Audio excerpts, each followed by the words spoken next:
साल 2022 में होने वाले यूपी के विधानसभा चुनाव की जंग का सियासी केंद्र पूर्वांचल बन गया है।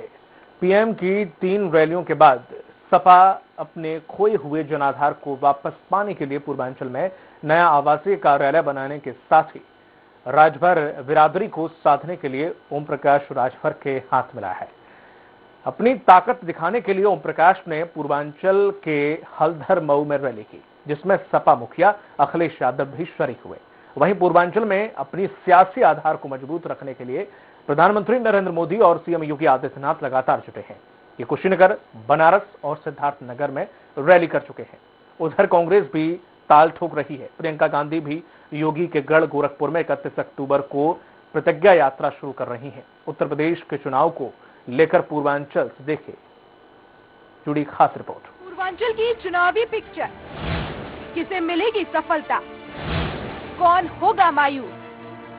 कहते हैं उत्तर प्रदेश की सत्ता का रास्ता पूर्वांचल से ही होकर जाता है, लेकिन हर 5 साल बाद यहाँ के मतदाताओं की पसंद बदल जाती है और यही वजह है कि मौजूदा समय में पूर्वांचल सियासी जंग का केंद्र बना हुआ है।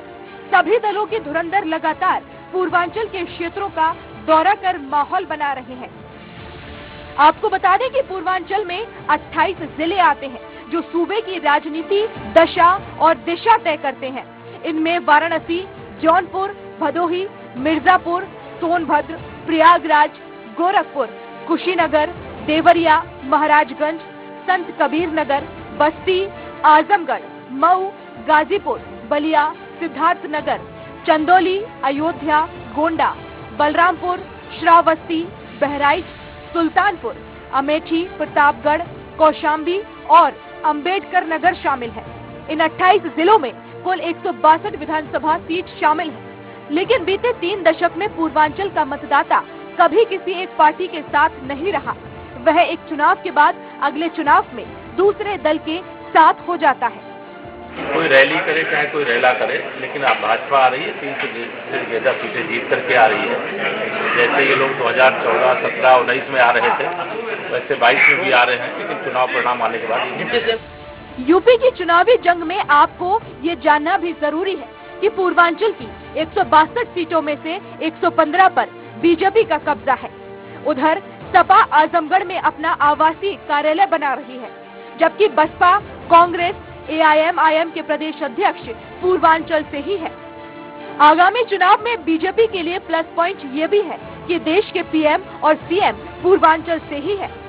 बीजेपी ने 2017 के चुनाव में पूर्वांचल की 162 में से यहां 115 सीटों पर कब्जा जमाया था, जबकि सपा ने 17, बसपा ने 14 और कांग्रेस को 2 सीटों पर सफलता मिली थी, जबकि 16 सीटें अन्य के खाते में गई थी। ऐसे ही 2012 के चुनाव में सपा ने 102 सीटें जीती थी, जबकि बीजेपी को 17, बसपा को 22, कांग्रेस को 15 और अन्य को 8 सीटें मिली थी। वहीं 2007 में जब मायावती पूर्ण बहुमत के साथ सत्ता में आई थी, तो पूर्वांचल की अहम भूमिका रही थी। 2007 में बसपा पूर्वांचल की 85 सीटें जीतने में कामयाब रही थी, जबकि सपा 48, बीजेपी 13, कांग्रेस 9 और अन्य को 4 सीटें मिली थी। इससे जाहिर होता है कि पूर्वांचल की जंग जीतने के बाद ही सूबे की सत्ता पर कोई पार्टी काबिज हो सकती है। बीजेपी बेचैन है, क्योंकि समीकरण जो समाजवादी पार्टी के बन रहे हैं वो अभेद वाले हैं। वो बीजेपी का कोई चाणक्य, कोई नेता, कोई प्रधानमंत्री, कोई मुख्यमंत्री उसको भेद नहीं पाएगा। पूर्वांचल ने जब जब दिशा दी है, सरकारें बदली। पूर्वांचल से कांग्रेस के लिए आवाज आ रही है और निश्चित तौर से इसका फायदा हमें 2022 में मिलेगा। प्रधानमंत्री जी आए या कोई भी नेता जाए, उनको जवाब देना पड़ेगा जो वादे 2017 में किए थे, उस पर क्या हुआ, उस पर बीजेपी हर मोर्चे पर विफल है। यूपी की सियासत में पूर्वांचल बहुत मायने रखता है। जो पूर्वांचल जीतता है उसकी सूबे में सरकार बनती है। इसी नाते सपा, बसपा, भाजपा सभी पूर्वांचल पर केंद्रित है। पीएम मोदी और योगी पूर्वांचल में 3 रैलियां कर चुके हैं। अखिलेश यादव ने अपने पार्टी का कार्यालय भी आजमगढ़ में बना दिया है। ओम प्रकाश राजभर से हाथ मिलाकर अखिलेश पूर्वांचल फतह की तैयारी कर रहे हैं। प्रियंका गांधी भी कांग्रेस को मजबूत करने के लिए गोरखपुर से यात्राएं निकाल रही हैं। अब देखना यह होगा कि हर चुनाव में मिजाज बदलने वाला पूर्वांचल इस बार किसके साथ खड़ा होता है। कैमरा पर्सन शहनवाज के साथ राघवेंद्र त्रिपाठी, स्वराज एक्सप्रेस, लखनऊ। और आपको बता दें कि पूर्वांचल पर ही सभी पार्टियों की नजर गड़ी हुई है कि पूर्वांचल से ही सियासी गलियारों का रास्ता होकर गुजरता है और गद्दी पर वही पार्टी बैठती है जो पूर्वांचल जिसे बिठाना चाहता है। और हमारे साथ जुड़ गए हैं उत्तर प्रदेश संपादक राघवेंद्र त्रिपाठी जी। राघवेंद्र जी, जैसा कि अभी आप ही ने कहा कि लगातार पूर्वांचल जिसे बैठाता है या पूर्वांचल जिससे तिलक करता है गद्दी पर वही बैठता है, तो ऐसे में पूर्वांचल की जो पिक्चर शुरू हुई है उसमें कई आर्टिस्ट आ रही हैं, कई पार्टी आ रही हैं। क्या लग रहा है कि आखिर कौन सी पार्टी वहां से निकल सकती है, किस पार्टी के लिए रहा आसान है, किस पार्टी के लिए नहीं है? जबकि सपा ने राजभर का साथ ले लिया, तो क्या वाकई उन्हें वहां पर कामयाबी मिल सकती है? जी दीपक जी, चूंकि पूर्वांचल वाकई में सत्ता का केंद्र बिंदु रहा है। जो पूर्वांचल जीतता है वह यूपी सत्ता पे काबिज होता है और पूर्वांचल से ही मुख्यमंत्री है, पूर्वांचल से ही प्रधानमंत्री हैं। और अखिलेश यादव सत्ता में वापसी के लिए लगातार प्रयास कर रहे हैं।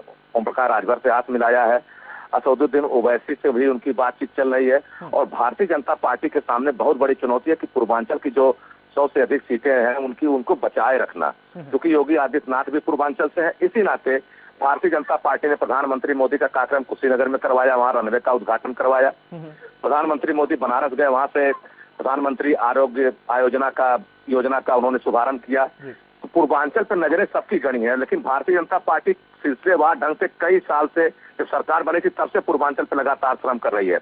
अखिलेश यादव भी लगातार श्रम कर रहे हैं, वहाँ जो जातीय गठबंधन था उनको कर रहे हैं। पूर्वांचल में आजमगढ़ में अपना कार्यालय बना रहे हैं। तो कुल मिला के पूर्वांचल जिसके हाथ में आएगा वही चुनाव जीतेगा। और तो और प्रियंका गांधी सोनभद्र से जब पहली बार यूपी आए तो सोनभद्र में जो नरसंहार हुआ था वहां गई और 7 दिन तक लगातार रही। हालांकि उनको हाउस अरेस्ट भी किया जाता, गेस्ट हाउस में रखा गया था। तो पूर्वांचल की अहमियत सबसे अधिक है और पूर्वांचल का जो असर है उस सूबे में चारों तरफ फैलता है, क्योंकि तीसरे चरण में लगभग चुनाव आता है और उसका संदेश पूरे प्रदेश में चला जाता है। इसी नाते भारतीय जनता पार्टी, समाजवादी पार्टी, कांग्रेस और बहुजन समाज पार्टी सभी पूर्वांचल पर फोकस किए हुए हैं।